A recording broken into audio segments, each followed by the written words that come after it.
DJ Bati, Bishai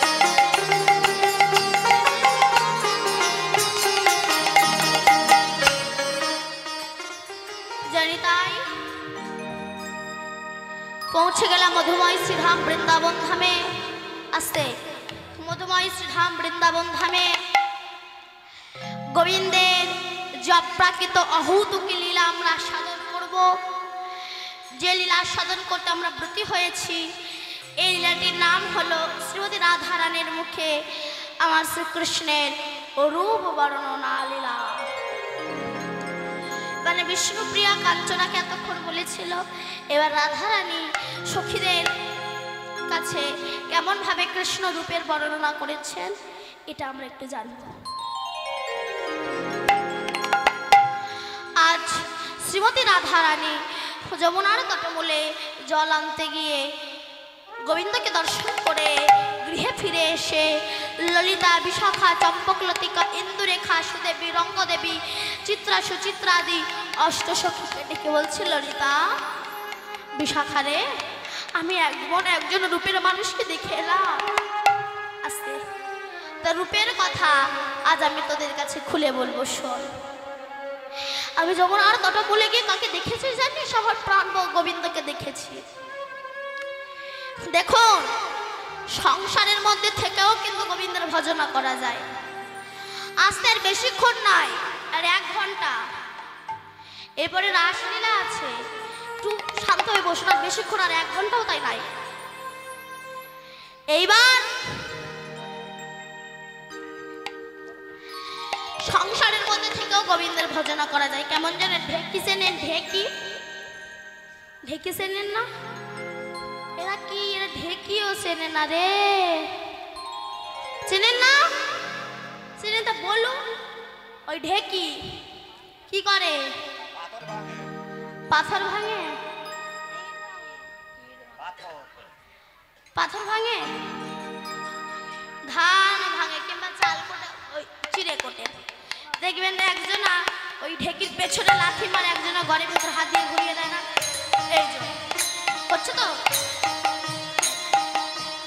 দেখবে যে ওই ঘরের ভিতরে হাত দিয়ে ঘুরিয়ে দেয় কোলে বাচ্চা দুধ খায় না চোখ কিন্তু রান্না করে এই খোকা রান্নাঘরের দরজাটা খোলা লাগিয়ে দে কুকুর ঢুকবে কোলে বাচ্চা দুধ খায় সে আবার কাঁদে কিন্তু মনটা কোথায় বলুন তো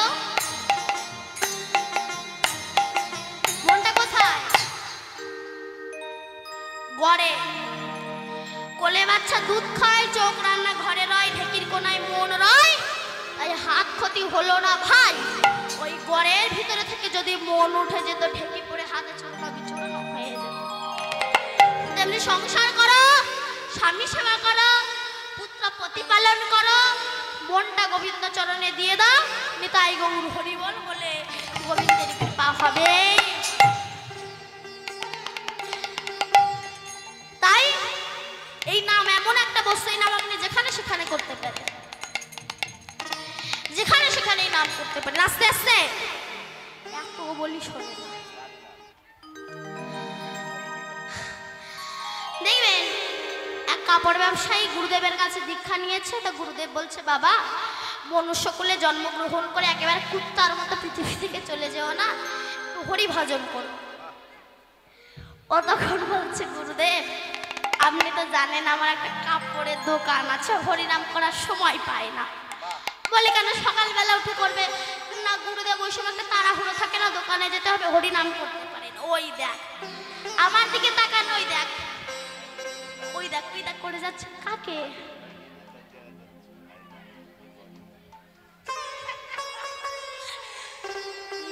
ওই দেখ ওই দেখ করে যাচ্ছেন কেন? আমার দিকে তাকান। আমার মুখ দেখতে কি আপনার ইচ্ছা করছে না? ইচ্ছা করছে না মুখ দেখতে? তাহলে আমার দিকে তাকান। আমার সঙ্গে কি কোনো শত্রুতা আছে? আমার মুখের দিকে তাকানোর ইচ্ছা হচ্ছে না? সকালবেলা উঠে করবেন না, গুরুদেব ওই সময় একটা তাড়াহুড়ো থেকে করতে পারি না। আচ্ছা দোকানে গিয়ে করবে না, গুরুদেব ওই সময় দোকানে বেচা কেনা করতে হয়, হরি নাম করতে পারি না। আচ্ছা বাড়ি এসে করবে না, গুরুদেব ওই সময় বড় ঘুম পায়। জয় জয় শ্রী গুরুদাস গৌর সীতানাথ প্রেম প্রেমানন্দে হরি হরি বলো।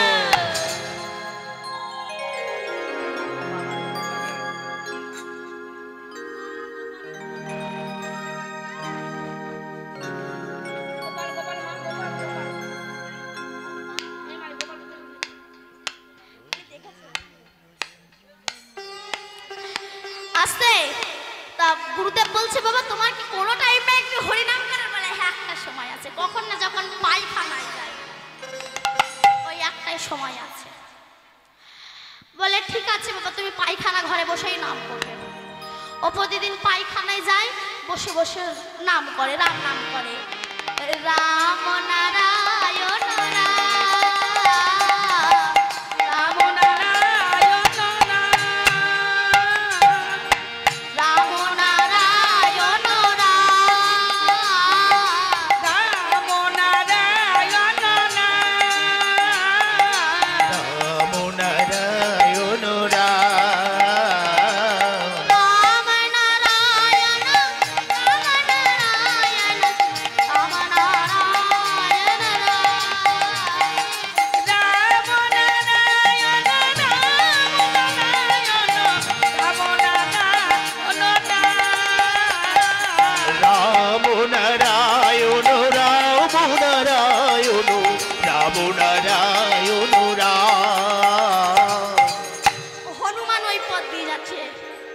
কাউকে তো দেখতে পাচ্ছি না, তবে আমার প্রভু নাম করছেটাকে? ও দিক থেকে বালতি বাজাতে বাজাতে বেরিয়ে আসছে, বালতি বাজাতে বাজাতে আসছে, গান করছে, রঘুপতি রাঘব রঘুপতি রাঘব রঘুপতি রাঘব রাম, বালতি বাজাতে রঘুপতি রাঘব রঘুপতি রাঘব রঘুপতি রাঘব রঘুপতি রাঘব রঘুপতি রাঘব রঘুপতি রাঘব রাম। হনুমান গিয়ে বলে, শয়তান আমার প্রভুর নাম তুই পায়খানা ঘরে বসে করিস? এই বলে ছুটে গিয়ে এমন চড়হারা মেরেছে দাদা রে, তবলা ভাঙা স্বর। আর বালতি একেবারে 10 হাত দূরে গিয়ে পড়েছে। শয়তান আমার প্রভু নাম তুই পায়খানা ঘরে বসে করিস? এই না যেই না প্রভু রামের কাছে জানাতে গিয়েছে, হনুমান গিয়ে দেখছে রামের ডান সাইডে ফুলে এমন আপেলের মতো হয়ে গিয়েছে। রামচন্দ্র গালে হাত বোলাচ্ছে। হনুমান বলল, প্রভু তোমার ডান সাইডে এমন ফুলে গেল কেন? তখন হনুমান বলছে, এই রাম বলছে, হনুমান ওই যে একটু আগে যাকে চর মারলে না, ওই চরটা ওর গালে লাগেনি, লেগেছে আমার গালে। কেন প্রভু? আমি মারলাম, ওকে লাগলো তোমার গালে কেন? না শোনো হনুমান, যে যখনই নাম করুক না কেন, যে অবস্থায় নাম করুক না কেন, নাম চলাকালীন ভক্তের দেহ আমার দেহ এক হয়ে যায়। তুমি নাম চলাকালীন তার গালে চড়ে মেরেছো, সেই ব্যথা কি তার গালে লাগতে পারে? দেখো তাই সেই ব্যথা আমার গালে এসে লেগেছে।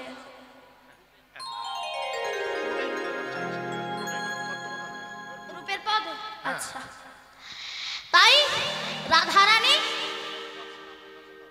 পদ শুনবেন তো?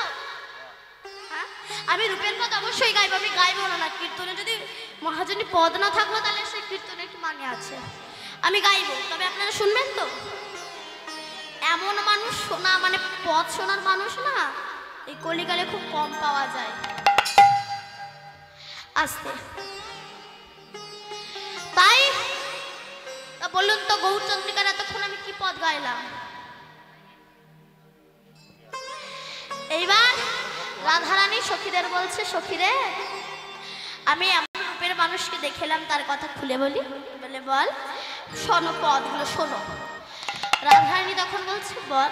সখীরা বলছে বল। রাধারানী বলছে শোনো সখী, আমি দেখে এলাম তারে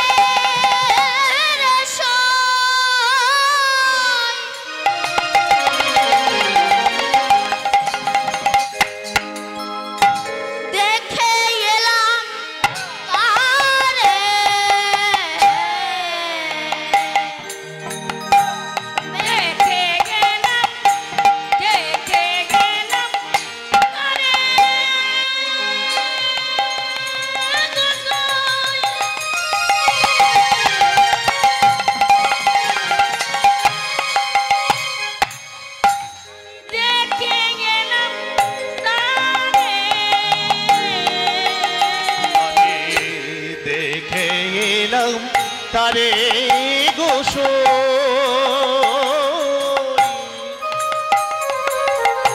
দেখে এলাম তারে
আমি কত হেরিব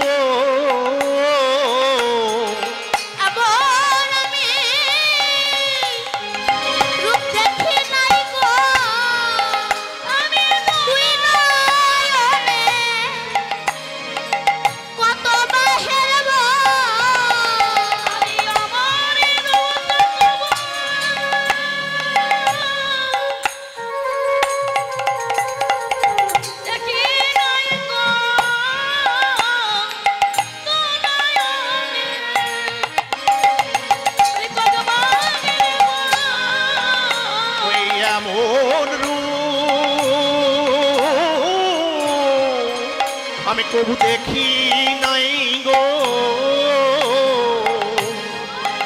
আমি দুনয়নে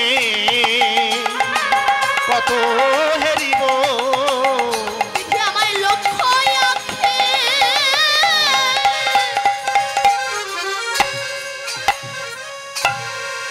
দিলে লোকে হরি বল হরি বল হরি বল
হাসতে। এমন রূপ দেখলাম যার সঙ্গে জগতের কোনো কিছুর তুলনা হয় না। আচ্ছা, কি রূপ দেখলি? যেহেতু একজন জেঠু বলে গেল যে রূপের পদ গাইতে, আমি রূপের পদই শুধু গেয়ে যাচ্ছি, এখন তত্ত্ব কথা বলছি না, ঠিক আছে? শুনুন তাহলে, যদি বলে তাহলে আমি বলবো, নাহলে আমি রূপের পদ গাইছি। এইবার আচ্ছা, কি দেখলি? রাধারানী বলছে, সে কি দেখলাম জানিস?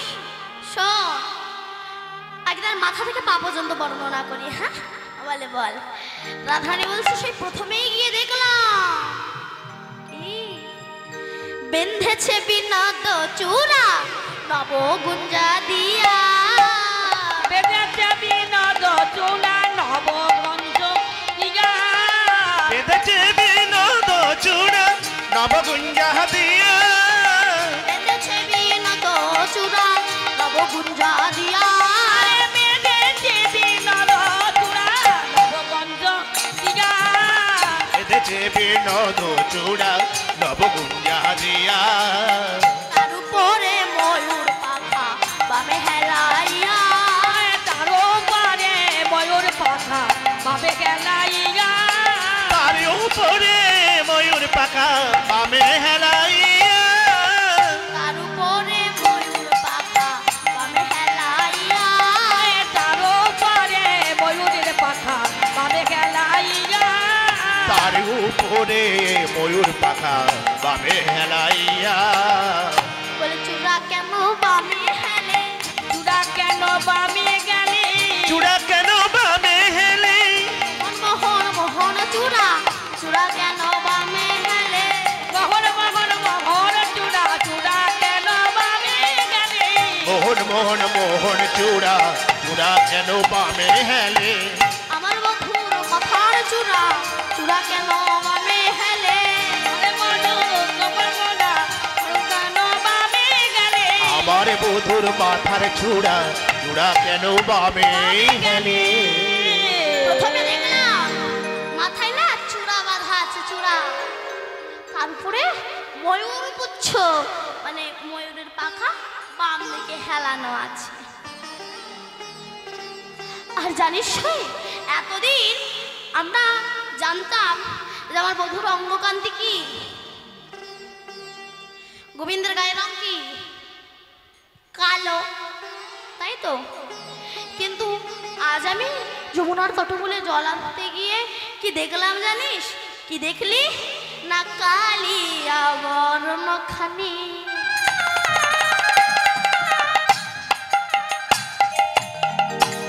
চন্দনেতে মাখা,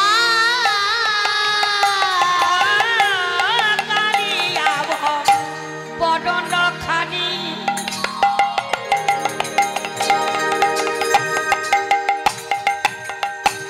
চন্দনেতে মাখা, আর কালি ও বরণখানি চন্দনেতে মাখা, আরে আমা হইতে জাতি কুল নাহি গেল রাখা, আমার গতি জাতি লাগি গেল রাখা, আরে আমা হইতে জাতি কুল নাহি গেল রাখা, আরে আমা হইতে জাতি কুল নাহি গেল রাখা, আরে আমার গতি জাতি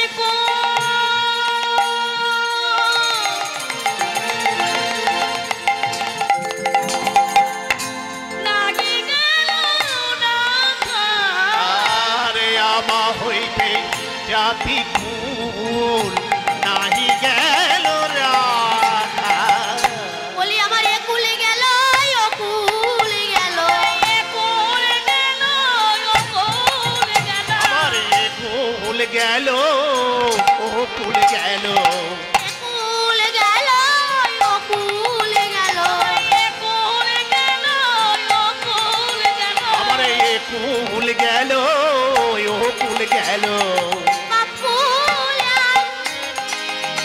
শ্বশুর কুলে কুলে গেল কুলে গেল ওরে বাবি কুলার শ্বশুর কুলে কুলে গেল কুলে গেল বাপ কুল আর শ্বশুর কুলিয়ে কুল আমাদের আর নারই হিলা বাবি কুলার শ্বশুর আমাদের আর নারই হিলা বাবি কুলার শ্বশুর আমাদের আর নারই হিলা বাবি কুলার শ্বশুর আমাদের আর নারই হিলা বাবি কুলার শ্বশুর আমার হরি হরি হরি বলে বাবি কুলার শ্বশুর আমার মনে না কইলো আমি কুলার শ্বশুর আমার মতো আর নারী হইল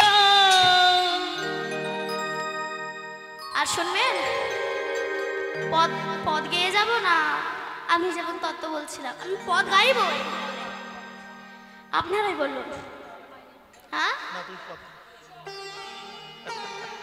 আমি অবশ্যই পদ গাইব না তো না পথ প্রচুর আছে, গাইলে পথ শেষ করা যাবে না 4 ঘন্টায়। 4 ঘন্টায় পদ শেষ করা যায়? আচ্ছা আর কি দেখলে মোহন মুরলী হাতে কদম্বে হিলম দেখিয়া সামর পহিলাম অচেতন গৃহকর্ম করিতে আমার এলাই সমদেহ জ্ঞানদাস কাহিবি সমস্যা বেরলে আমি এতদিন জানতাম মধুর অঙ্গকান্তি কালো, কিন্তু আজ দেখে এলাম সাদা কৃষ্ণ। সখীরা বলছে না যে এমন কথা বলিস না, পুরাণ শাস্ত্র গ্রন্থ অনুযায়ী তার মধুর অঙ্গকান্তি কালো, আর তুই বলছিস সাদা। রাধারানী বলছে সখী তারা তো আমার গোবিন্দকে না দেখে হাজার হাজার বছর পূর্বে লিখেছে, আর আমি তো সবে মাত্র করে দেখে এসে বলছি। তবে মধুর রূপ দেখে এসে গৃহে ফিরে এসেছি বটে, তবে এখন না আমার কোনো কিছু করতে ভালো লাগছে না, কিছু করতে ভালো লাগছে না। কেন? এই হলো প্রকৃত কৃষ্ণ প্রেম। আমাদের মধ্যে বিশ্বাস নাই জানেন, যেখানে প্রকৃত বিশ্বাস আছে ভগবান সেখানে যায়, যেখানে বিশ্বাস নাই সেখানে তো ভগবান যায় না কোনোদিনও। এই কারণে নারদ একদিন কৃষ্ণকে বলেছিল, কৃষ্ণ তুমি ভগবান হয়ে এমন এক পক্ষ কাজ করলে কেন?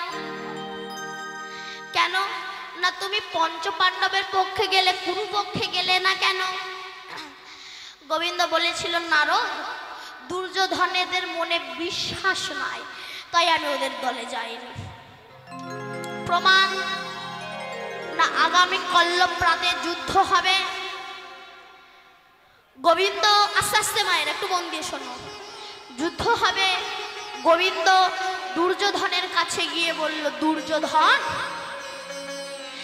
যুদ্ধ করো না, যুদ্ধ করলে কত প্রাণ হারা হবে, কত পুত্র তার পিতাকে হারাবে, পিতা পুত্রকে হারাবে, যুদ্ধ করো না।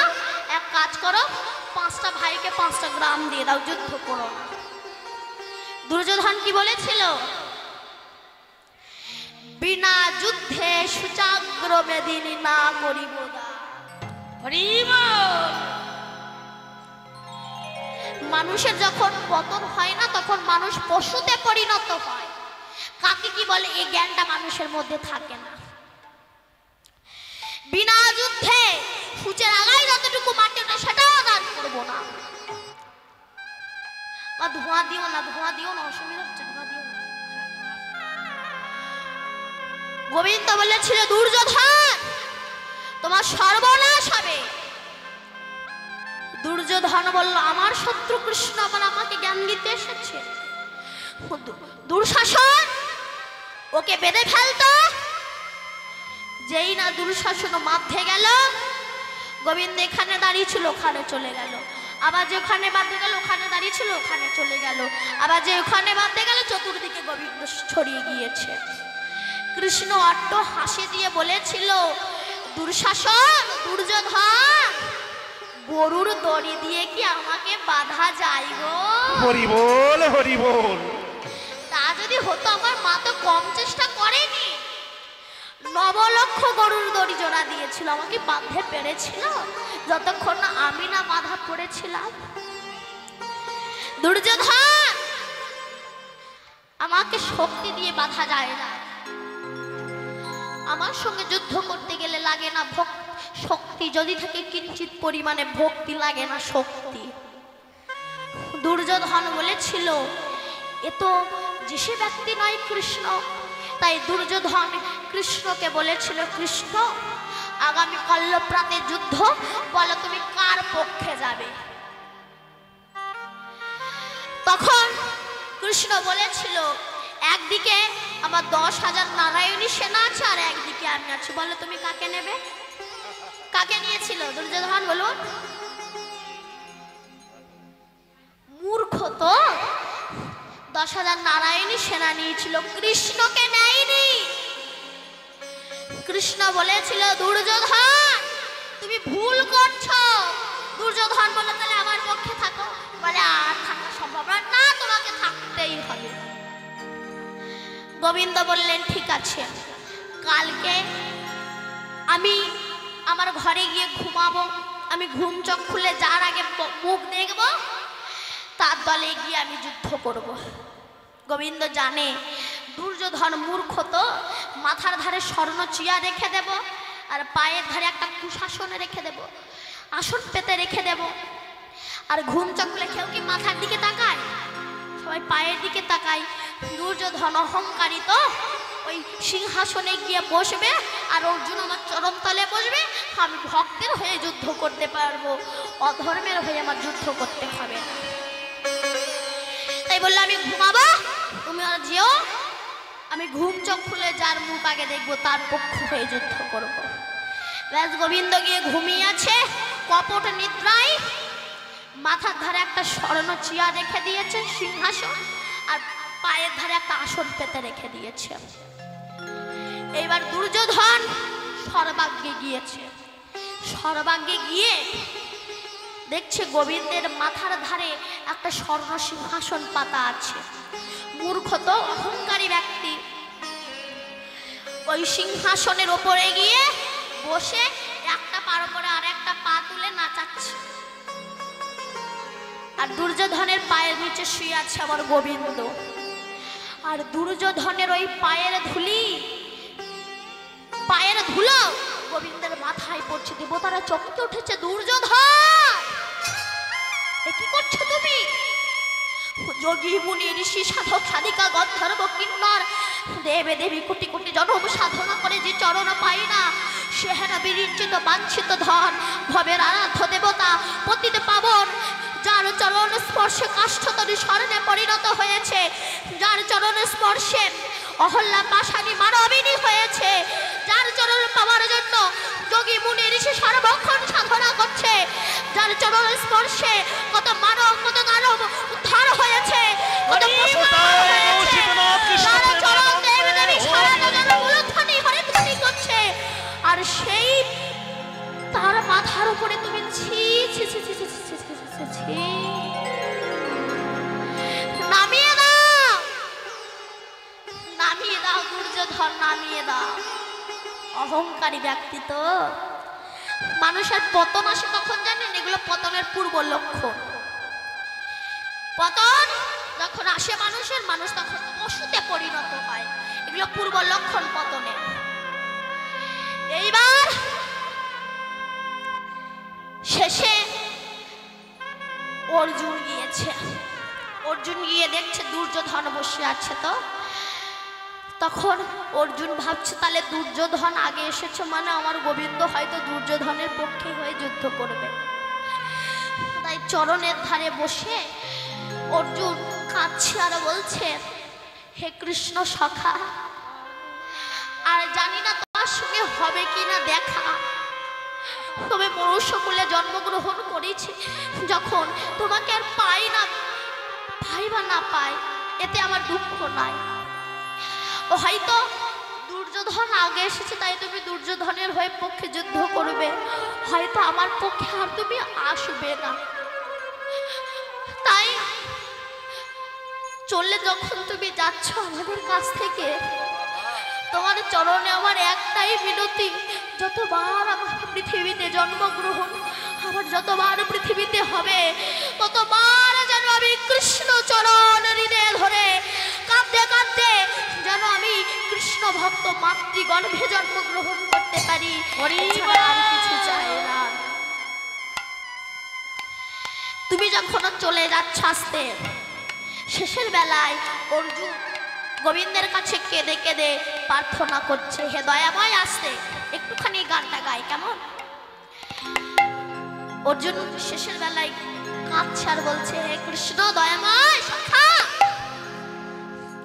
দেহ তরি বাঁধল চরা চরে তরি পাইবি কেমন করে।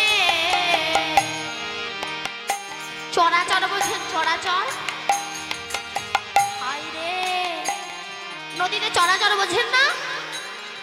কিছু কিছু জায়গায় যে চরাচর থাকে না, গেলে ডুবে যেতে হয়, তেমনি সংসার। এখানে কামানলে দামানলের অহংকারের আগুন জ্বলছে, এখানে যত যাবেন এখানে ডুবে মরতে হবে, এখানে শান্তি নাই, তাই বললেন আসতে। এই হলো প্রকৃত গান। গান কাকে বলে জানেন? যে গানে জ্ঞান জন্মায় তাকে গান বলা হয়। রবীন্দ্রসঙ্গীত এটা একটা গান বলে, নজরুল গীত এটাকে গান বলে। কেননা যে গান শুনে অজ্ঞানী জ্ঞানী হয় তাকে গান বলা হয়। কিন্তু এখন যে গান উঠেছে, জ্ঞানী লোক আর অজ্ঞানী হয়ে যাচ্ছে।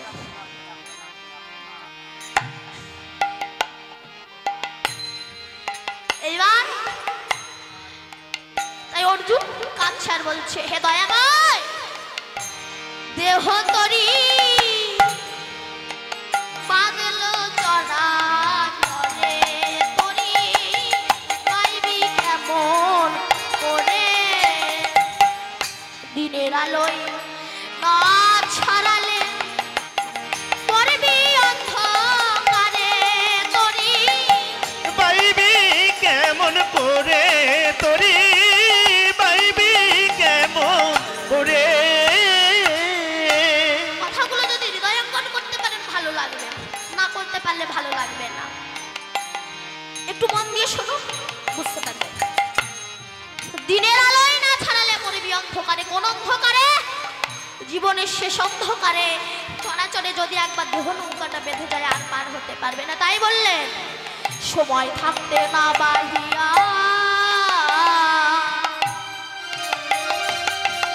কাল কাটালি ঘুমাইয়া, সম্মুখে তোর অকুল তরিয়া, সম্মুখে তোর অকুল তরিয়া, হাঁটা লাগবে কিছু করে তরি পাইবি কেমন করে তরি পাইবি কেমন করে। দেহ নৌকার মাঝি যারা বৃদ্ধ হয়ে যাচ্ছে, তারা চিনবে না আর নদীর ধারা।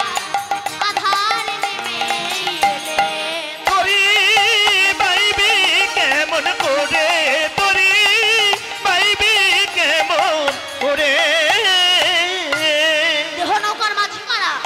এই যে চোখ কান হাত পা নাক মুখ, যে চোখে কত টিভি সিরিয়াল ফেসবুক দেখে কাটিয়ে বসে আছি, সেই চোখে চশমা ছাড়া দেখতে পাই না। যে মুখে চুল্লু গাঁজা মদ গিলে গিয়েছি, খাসির মাথা চিবিয়েছি, পোল্ট্রির ঠ্যাং চিবিয়েছি, সুপুরি চিবিয়ে খেয়েছি, আর সেই রাতে খেতে পারি না। যে পায়ে ফুটবল খেলে বেরিয়েছি, লাঠি ছাড়া চলতে পারি না। মানে এটা কি? দেহ নৌকার মাঝে আস্তে আস্তে বৃদ্ধ হয়ে আসছে, তাই তো? যত বৃদ্ধ বাবারা বসে আছেন তারা একটু বেশি করে শোনো। দিনে দিনে দিনাগত আয়ু সূর্য অস্তাগত, কুসঙ্গে হলি কুসঙ্গে হলি একবার ভাবলি নয়ন করে তরি পাইবি কেমন করে তরি পাইবি কেমন করে। নোনাই খেলো সোনার তরি, এখন জীর্ণ তরি কিবা মরি পাইতে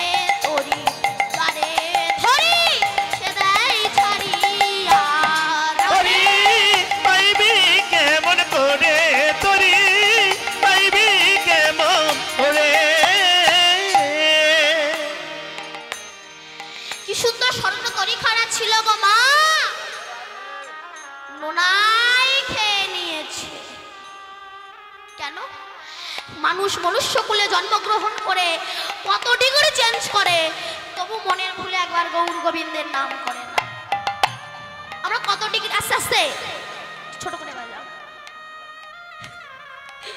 কত ডিগ্রি চেঞ্জ করে বলুন তো?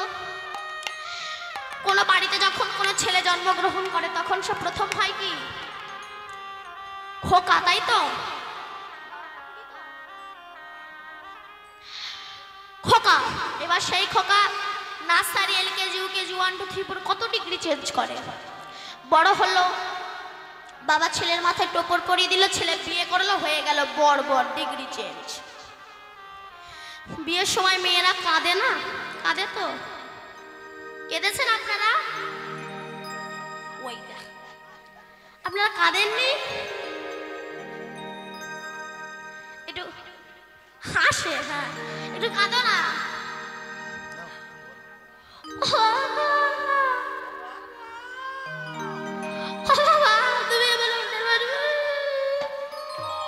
আসতে কাঁদে তো, দেখবেন বউ এত কাঁদার সাথে বর কিন্তু কাঁদে না, ও হাসে না, কাঁদে না, তাকায়। আর বউটা মাঝে মাঝে বরের দিকে তাকাবে, মরণ দশা। বাড়িতে যাই এসেছে, ভালোবাসার হাতটা যাই না, একটু গায়ে দিয়ে সরে দাও, ও অসভ্য কোথাকার। কেন? তুমি বাপের বাড়ি থেকে আসার সময় অত যে কাঁদলাম, ওই তুমি তো একটু কাঁদলা না, তোমার পাষাণের হৃদয়। বর বলছো ওই জন্য তোমার রাগ হয়েছে। শোনো, তুমি তো বিয়ে করে বাপের বাড়ি থেকে আসার সময় জীবনে একবার কেঁদেছো, আর তোমারে বিয়ে করে আমার জনম জনম কাঁদতে হবে, ওই কারণে আমি কাঁদি। রাধে রাধে। সংসারটা বড় ভয়াবহ গো মা, তা বাইরে থেকে দেখতে দারুণ লাগে, ভেতরে ঢুকলে বোঝা যায় না কাল কি কাল বিষ। আটল সেনেন আটল, মা ঘরে যে আটল, মা যখন ঢোকে লেজা নাড়াতে নাড়াতে ঢোকে, ও জানে না আমি কোথায় যাচ্ছি, আমার শেষ পরিণতিটা কি হবে। তোমার ছাল ছড়ি তোমরা ভেজে রান্না করে খাবে। সংসারটা ঠিক এমন, এটা বাইরে থেকে দেখতে দারুণ লাগে, ভেতরে ঢুকলে বোঝা যায় এটা কি কাল বিষ। দেখবেন যখন কারোর বিয়ে হয়, তখন সেই বিয়ে দেখে মনে হয় না আমার কবে হবে, আমার কবে হবে, মনে হয় না? হয়েছিল? আর বিয়ের পরে বোঝা যায় কি যন্ত্রণা। মাগো, তোমার তো হয়ে গিয়েছে। মাগো, যে বিয়ে করেছো আরো দুটো করো, অসুবিধা নাই, কিন্তু যে করোনি সে করো না, ওর মতো যন্ত্রণার পৃথিবীতে নাই। আপনারা বলুন, সংসার করে শান্তিতে আছেন না? ডাইনিং গুলো যান, শান্তিতে আছেন না? এইবার বিয়ে করে বউ বাড়িতে আনলো, হয়ে গেল বড় বড় ডিগ্রি চেঞ্জ।